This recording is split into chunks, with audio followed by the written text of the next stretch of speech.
প্রথমেই তো আপনাদের দেখালাম যে কি কি লাগে, সেটা কিন্তু আপনাদের অল্প অল্প করে আমি নিজের মতো করে দেখালাম, ঠিক আছে। অল্প অল্প করে যেই সরঞ্জামগুলো শুধু লাগবে সেগুলো দেখিয়েছি। এবার দুটো তেল, এই যে দুটো টিনের তেলে যে কতটা পরিমাণ জিনিস লাগবে সেইটা পুরোটা এই ভিডিওর মধ্যে আছে, দেখুন আপনারা। এই যে এই এত জিনিসগুলো মানে সব কিছু কিন্তু এই দুটো।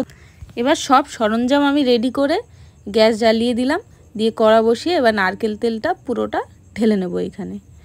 আমি তো দুটো নারকেল তেল ইউজ করছি, ওই জন্য এই দুটোই নারকেল তেল প্রথমে একটা ঢেলে নেবো। আমি একটা নারকেল তেল ঢেলে নেবো, নিয়ে তারপর সর্ষের তেল ঢেলে নেবো, মানে দুটো তেল একসাথেই ঢালবো।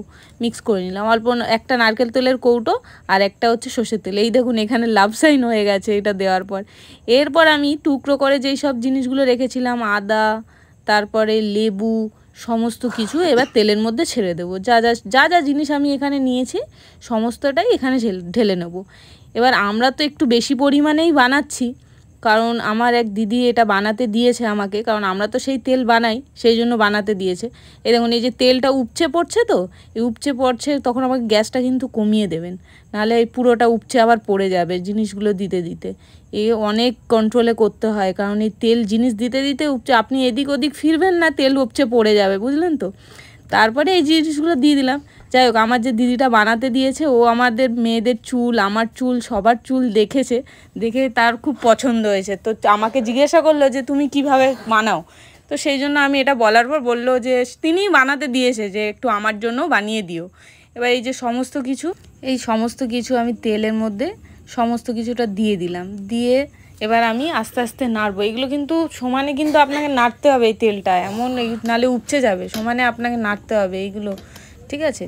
এবার এইটা কিন্তু খুন্তি নাড়া বন্ধ করলে হবে না, সব কিছু দিয়ে দিলেন, দিয়ে আস্তে মানে গ্যাসটা কমিয়ে দেবেন, দিয়ে আস্তে আস্তে ভেজে নেবেন পুরো একদম। এই যে এরকম ব্রাউন ব্রাউন টাইপের একটা কালার আসবে, বাদামি রং, এই দেখুন এইরকম বাদামি রং টাইপের আসবে।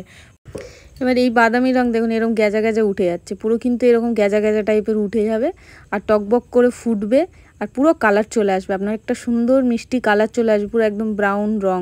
এরকমভাবে সমানে খুন্তি দিয়ে আপনারা নাড়বেন, খুন্তিটা যেন একদম রাখা যাবে না ওইভাবে, তাহলে কিন্তু পুরো উপচে আপনার পুরো গ্যাস ভর্তি হয়ে যাবে, ঠিক আছে। তো সুন্দর করে এরকমভাবে সুন্দরভাবে লাল লাল করে ভেজে নেবেন।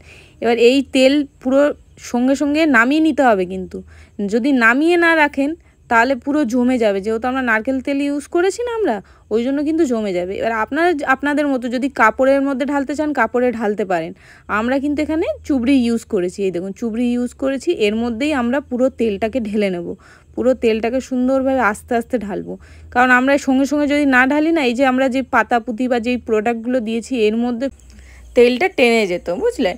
এবার কাঁচের বয়মে রাখবেন, 2 বছর 3 বছর যত বছর রাখতে চাইবেন রাখবেন, এইভাবে থেকে যাবে।